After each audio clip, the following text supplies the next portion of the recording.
I was in an art gallery and I had a really heavy marijuana exposure, like secondhand. And then I had another really big trigger where we got an email saying that the food that we were eating had listeria. And that was it for me. Everything was already up and I just never really came down from that after that. After that, it was just panic attack after panic attack. I went through divorce, and so I've always gone to counseling. I've always loved life coaching. In this situation, though, that kind of stuff doesn't work. I literally feel like I'm transformed. Completely better version of myself. And I feel like now I'm okay with being uncomfortable. Like, I would shake my life up. How long did it take you?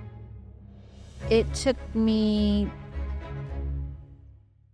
Hey guys, welcome to the channel. I have a very special person here. Her name is Jane, and she is here to share her story with anxiety and bye-bye panic. So let's get into it. Jane, introduce yourself, please.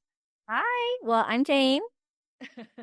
I am a single parent of 3 teenagers. I run a family catering business in Louisiana, and I'm 46. And I'm very happy to be here today and share my story with you guys. How did your anxiety begin, if you remember?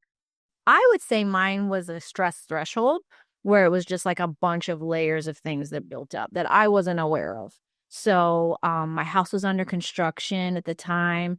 I was raising 3 teenagers. They were all kind of giving me some issues, running around with that, running my business. And then we caught COVID.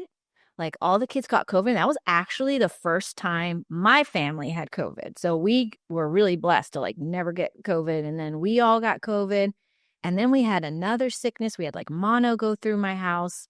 So my stress level was really high and I wasn't aware of it. I didn't know that I was at my stress threshold because the things that I was trying to achieve, there wasn't anything I could do to really not do them. It's up to me to get them done. So even if I was feeling stressed, I was going to ignore it and just push through because no one's coming to save me, right? So I was maxed out, and it was actually, I volunteered my time at a skateboarding event in the city because my son skateboards. And while I was there, I was in an art gallery and I had a really heavy marijuana exposure, secondhand. So I was in an art gallery space, and it's legal here in the city of New Orleans for people to smoke. And I hadn't been around that in years. And I got a Globus sensation pop out in my throat where I couldn't swallow. I was in the room, I was inhaling it, and then all of a sudden I could smell it, and my throat I couldn't swallow, just closed up. And I didn't know, now I know that, smelling things can hit your brain faster than maybe you can process it. So maybe though I was trying to stay chill and play it cool, oh, I'm this cool mom, I can do this, my brain was like, no, you don't like this. We're going to get you out, and literally dumped all the adrenaline at that moment. I walked, got out of the art gallery, and I had DPDR, I did, and I went and sat in the car for a couple of hours. I couldn't swallow, and it was just weird. It was just weird. I didn't expect it, and I haven't had it before. And I guess the weeks after that, or a week after that, you just kind of processing, well, what happened? How did that happen? That was so strange. I had a lot of digestive issues after that, and it was just kind of weird. After that, everything kind of calmed down, and then I had another really big trigger where we got an email saying that the food that we were eating had listeria. And that was it for me. I was already high, everything was already up, and I just never really came down from that after that. After that, it was just panic attack after panic attack because the doctor had told me that the symptoms weren't going to present for a few weeks. So it wasn't an immediate, fight or flight and then come down. It was this anticipatory, oh my gosh, are we all going to get sick? Da da da da da. And then I had the construction, and I had this, and I had these digestive issues, and it just kept building and building and building until it was just and then I was just full blown panic attacks, right? I really think this all started for me during COVID when we all had to go into this survival mode. And I really feel like that's when I started building a lot of just hypervigilant behaviors where it's me protecting three human beings from this virus. And I started this way of thinking of like where you have to think everything, like think it all through, like you know, overthinking and hypervigilance and how do I keep him safe? Okay, don't touch this and da da da da. And so I in my mind felt like I was being really smart by overthinking, right? So like, oh, it's intelligence. Let me see how much I can think dangers, issues, and make sure it doesn't happen. And I think it was years of me doing this. Like now that I've come through it, right? I'm like, yeah, it wasn't just like, oh, boom, I have this issue. No, I taught myself to do this. This was like a habit. And this is the thing. People only when they get through it or like almost through it, when mind clears a little bit and they look back, hindsight is 2020, right? So it's like, yeah, it wasn't just one instance and boom, I was sensitized. It was building up Yes, it was. because it's never one thing, right? That's the last straw that broke the camel's back. Really, we're just not really that self-aware at that moment, you know, like that any of that stuff was stressing me out. What were your worst symptoms or really the bad ones that you really had an issue with? Do you remember? It started with Globus. So that's how it kind of popped up. And that, if anybody doesn't know, is when you can't swallow. So like you feel like you have a lump in your throat and you can't get spit down. And so it makes you really panic because you feel like you can't breathe.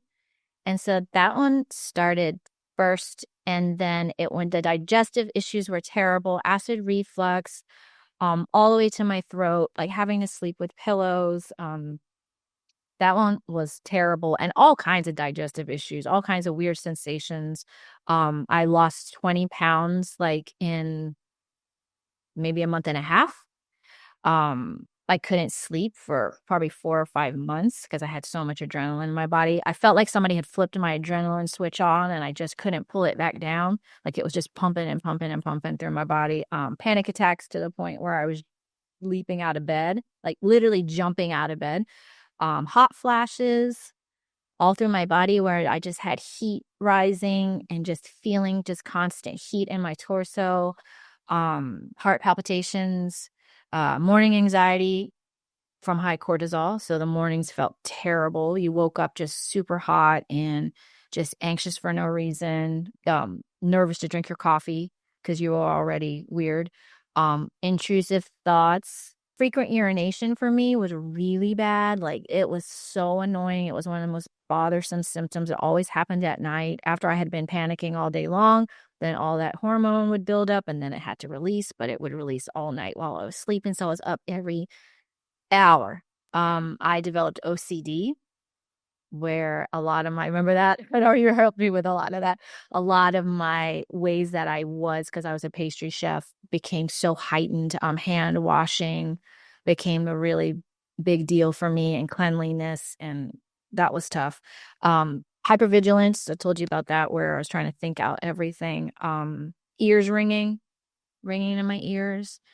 And then a pacing, constant moving, having to walk it all out, safety seeking behaviors like calling people, having to talk to somebody all the time, like trying to like reassure myself and things like that.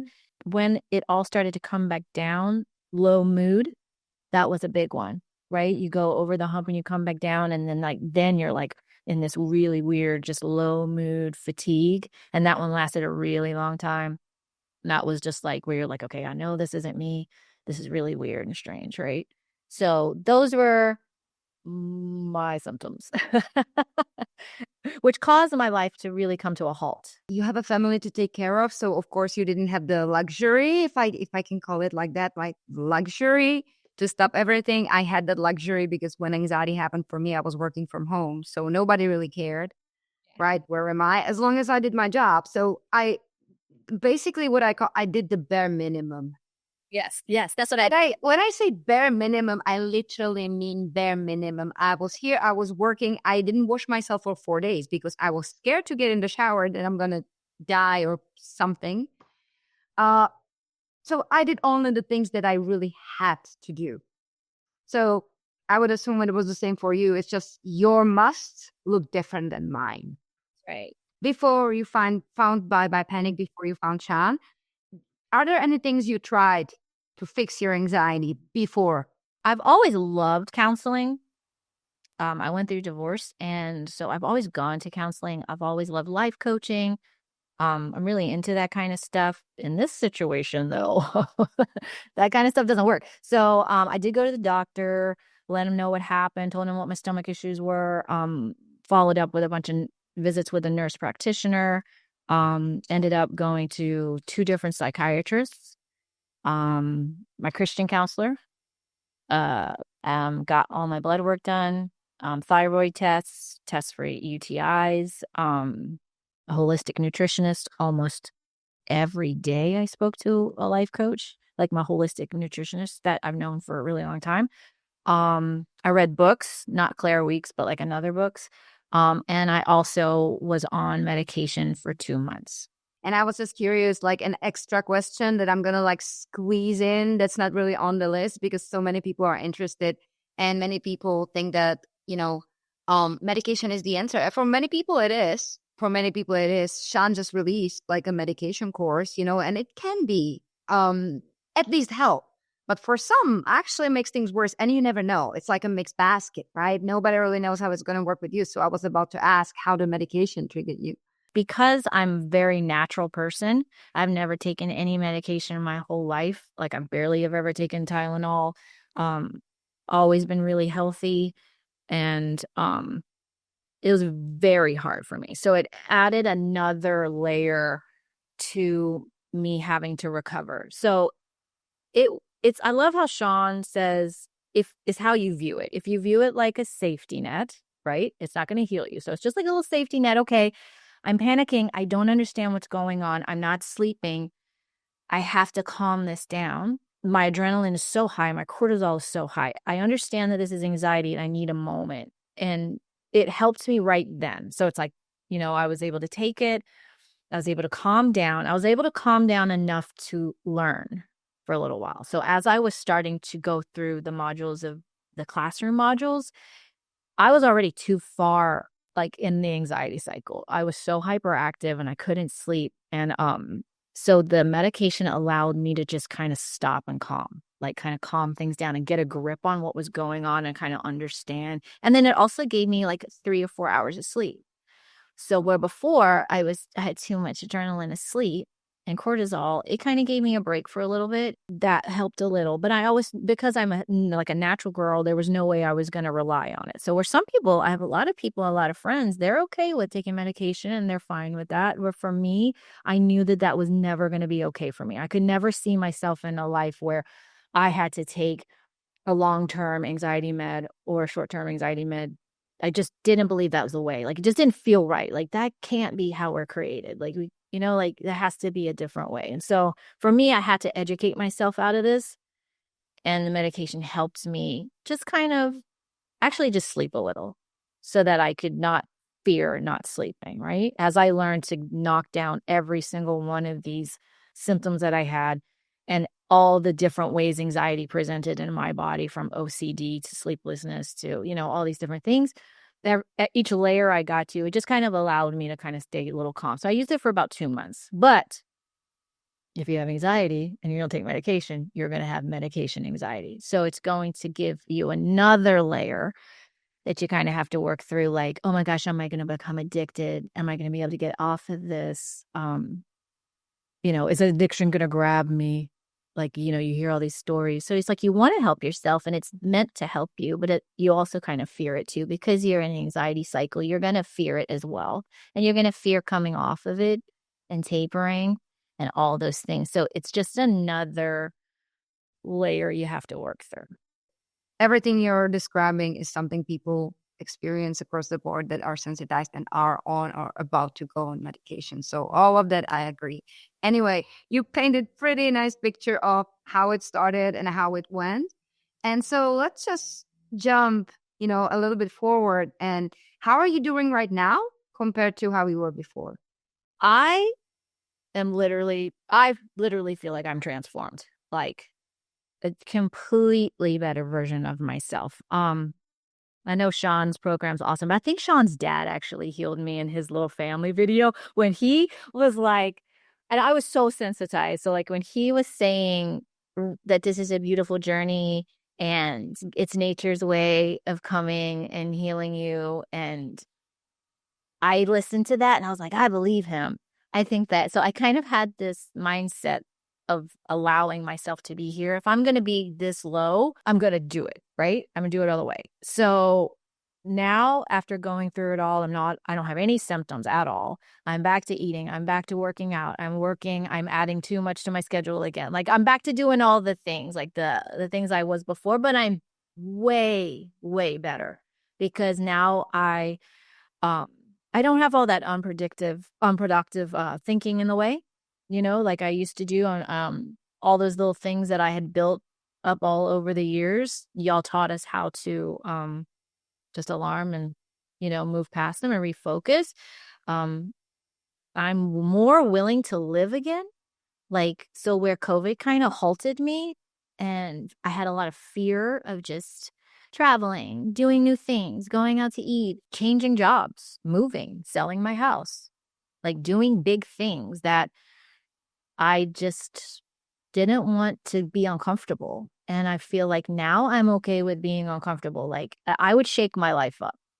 I would shake it up. Like if I was like, hey, somebody offered me a job, or if I wanted to move to a different state or sell my house, like those are big things. I feel like I'm fully capable of doing those things and being okay with being uncomfortable. That's amazing. And I just want to say for the viewers, in case they are confused, because I think, I don't want to lie, definitely not publicly, but I think that video you're mentioning, the family video, is actually not publicly available. I think it's only part of the module. So just if people are watching this and they are confused, yeah, Sean did a video interview with his family and is definitely part of the modules. I know as much, but I'm not sure it was ever published on YouTube or stuff like that. I don't think so, but I don't want to be lying. Maybe it is, but 90% sure it wasn't, and it's just for the members. Anyway, so you going through all of this and getting to that point where you are now. What would you tell someone who is in the exact same shoes as you were at the start of your journey?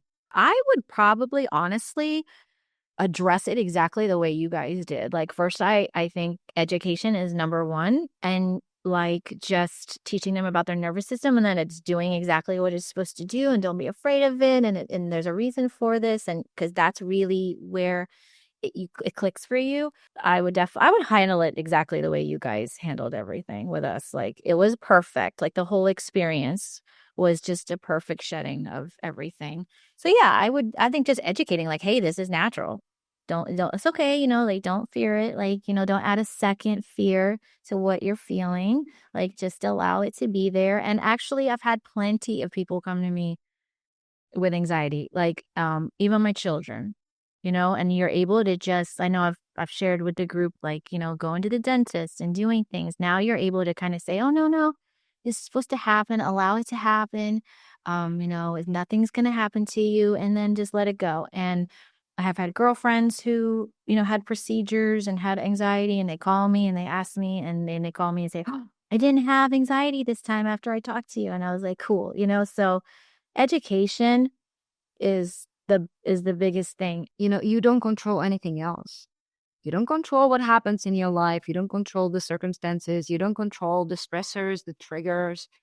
You're not always in control. Like some people try, but eventually you have to admit to yourself, things are happening that I'm not and I won't ever be in control of. But the one thing I'm always in control of is myself and my reactions and my responses to whatever is happening. So I actually think it's necessity to learn that this is where your control is. We are looking for it outside, but we should have, always looked for it here, because that's the only part we have control of.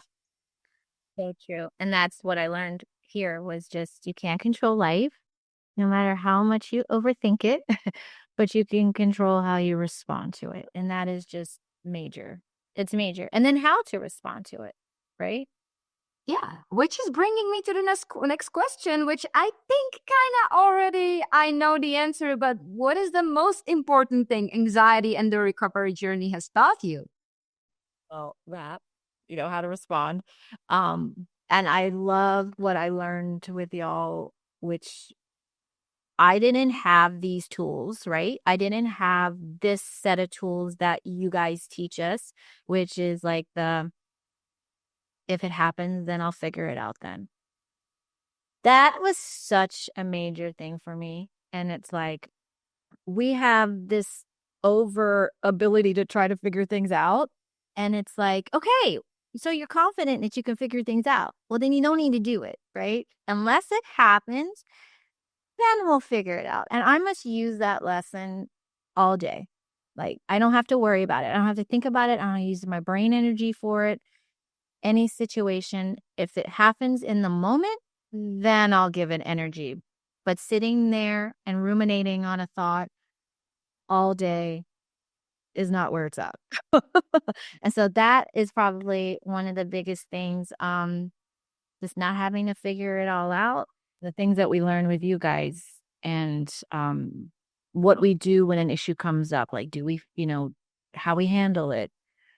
Those are all so important, such important life skills. Like they just should have been taught all along, and like just to think that you went through life just not even paying attention to any of these things and just allowing it all to just happen all the time. And you're just on this ride and you're not even in control of any of it. Like it was so empowering to learn all that stuff. It was just wonderful. And it was taught perfectly. Like I always tell you that, like everything you guys taught us was just unbelievably perfect, especially when you're in the anxiety cycle. You just don't even understand it until you're going through it and you're learning and the layers are coming off of you. And it's just like, wow, oh my gosh, oh wow. And then when you get all the way through it, you're just so happy for it. You're just so thankful for the whole journey. So now, listen, the way you described it, Jane, it sounds like, so perfect. It's like, I came in and now I have no symptoms. I'm basically recovered. I'm using the tools. Everything is amazing. But everyone knows and everyone does. So I want to ask, what was the biggest mistake or a blocker on your recovery journey?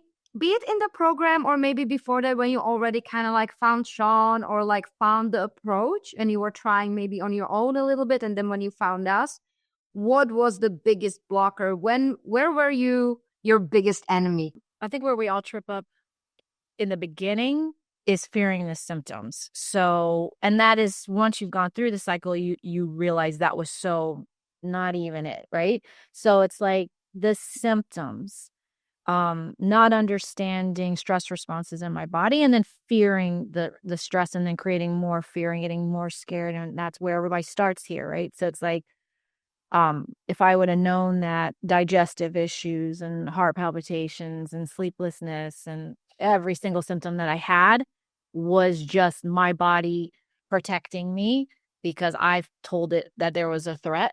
I told it everything to do and it did everything it was supposed to do. But when it's happening to you, you feel like something's attacking you. You feel like it's like an outside thing, like, why is this happening to me? And like that's where you mess up because you don't know that this is what this is, right? And you've just gone through life and then all of a sudden you're having all these crazy symptoms and you're getting nervous and scared and you're creating more and more and more fear. So that's what I would say was the biggest mistake I made. Is life going to happen to me? Yes. Is stress going to happen to me? Forever. Am I going to slip and not respond and maybe ruminate for a little bit on something? Maybe, and then I'll catch myself, right? But like, I'll never not know now. And that is like the best tool that you can have through life. Like I'll always know what is stress. I'll be putting too much things. Oh, that's that, like everything. So yeah, I think that was my biggest mistake. I personally don't like this question, partially because it kind of puts people in like expectation mode, and partially because the more people recover with us, the faster the more people we have that recovered faster than me. So it's kind of like my pride too on the line. But I'm gonna ask you because I can imagine the comments. how long did it take you to get from the fully sensitized state to where you are now? Because I know you were academy member with us, not even the full mentorship. So, that shows that you don't have to be even the full mentorship if someone can't afford it. We have another amazing community, which is Academy. And then even below that, we have amazing community, which is Jumpstart, which is like connected to Academy. It's like the support in the community is basically the same. It's just lacking the cause. But, even if people can't afford the full mentorship, there are other levels that could accommodate them. So I know this question is going to be there. So I'm going to let you answer it before someone asks it. How long did it take you? It took me, so I had fell into the cycle and I had like 3.5, 4 months by myself trying to figure it out all crazy. And then when I found Sean and you guys online, oh my gosh, I could have been healed immediately.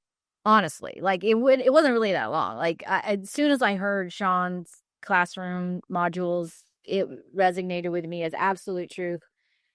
If I wouldn't have been so sensitized, I would have probably stopped right there. But because I was sensitized and I had all these different layers to anxiety, I would say 2 months. I think it's a testament to how much the program evolved, how much our modules, the classroom, the learning materials, because, we are getting better and better at it the more people we're helping, because then we know like, oh, some people struggle more with this, some people struggle more with that. So basically, the longer we exist, the more accommodating we are to various problems, because, once you say, oh, this person struggles more with this, okay, oh, this person struggles with this, so we need to be more diligent on this. So I think it's a testament, because honestly, I see people recovering faster and faster, provided they get the education, they apply what they told to apply, and they have the right mindset. So yeah, it's a play of factors, and it's definitely your job. But also, I think that the program is just getting better and better. And this is amazing. So my last question, and this is space for you fully. Is there something that the questions didn't touch that you would like to share? Whatever comes to your mind. I know I probably sound like way too much of sunshine, but like it really was that experience for me. It was perfect. I told you that all the time. Like everything Sean taught in his classroom modules was so amazing. I would take every single day with a notepad and I would just focus on that message for the day. And then that layer of me would fall off. And then I would have a mentor meeting with you. The amount of time we spent together, how long we talked, the group Zoom calls, you had that support during the week. And that was perfect. The community, just having all those friends, like talking about things, because you can't really talk about it with your regular people in your life, or they don't get it and they're sick and tired of you. So you really got to just kind of, okay, I can only do this with my group people. They get it. And just the whole community and talking and encouraging each other. It was just perfect. And then you guys' extra value, little things that y'all write and reading that there was moments where I was like, how do they know this? Like, how do you guys know exactly what I'm dealing with? Every single step of it. It was so supported. It was perfect. And I know that sounds like I'm making that up, but that's what it felt like. Because you feel so unique, like we say. You feel like you're the only person in the world that has ever gone through this, and nobody understands, because nobody does understand. Like, not very many people do understand. You might have one or two friends that might have had a really hard time and had to get on medication. But I mean, not a lot of people understand being sensitized. And so to come to a whole mentorship like this, and everybody understands every single symptom, every single thought, your weird thinking, your sleeplessness, your everything. It was just wonderful, America. Like, it really was. Thank you so much for sharing. And, we wish you all the best. We wish you good luck. We know you're leaving the program because, you don't need us anymore, which is always, it's sad to part ways with someone, we would really grow to like. But at the same time, it's a happy thing, because it's like, hey, you don't need us. That was the goal the whole time. It's always hard to lose like a supportive member of community, because as you said, the community is amazing. It's supportive. It's not like the forums you see out there. Oh my God, I have this, guys. This is terrible. This is horrible. Let's all cry together about this thing. No, it's very supportive. It's very goal oriented. It's very solution oriented. The people are telling you what to do, how to do it, how they did it. So it's always sad to lose a member of community that's supportive and that's helping out others, but at the same time, it's always a reason to celebrate, because it's like, hey, you don't need us anymore. And that was the point the whole time. So you can just understand, learn, apply, and go on your merry way. I know. It's sad. Do I have any other issues I need to work out with you guys? I offered it because what you taught applies to so much more than anxiety. It applies, everything that y'all teach applies to all of your emotions and stresses. Like, it just teaches you how to handle yourself, and that's what we need. We need to have self-control, and be able to self-heal and self-soothe and get through problems ourselves. And so yeah, it was a wonderful, amazing experience. You guys are fantastic. You guys are so gifted and blessed, and I loved this whole experience. Thank you so much. I'm gonna blush. I'm not the best at taking compliments, but obviously I love to hear that. And yeah, this was amazing. Thank you so much for sharing. Thank you so much for helping out others and showing them the way. This is so important. And just, I want to say, everyone who's watching, thank you guys for staying with us. If you were able to make it up to here, if you watched the whole video, that's amazing. And I'm not Chan, but as always, like, subscribe, all of those things. And if you're struggling, and if you need help, and if you want to, experience something similar as Jane did, go ahead, look into our programs. If you can't afford the mentorship, look into Academy. If even that's too much, look into Jumpstart. And if even, that seems like too much of a commitment right now, check the blueprint. Yeah. Because we have so many ways of helping people and educating them, and education and then applying what you're learning is exactly how we recover from anxiety. So happy to have this session, happy to have this call, and see you guys with the next video.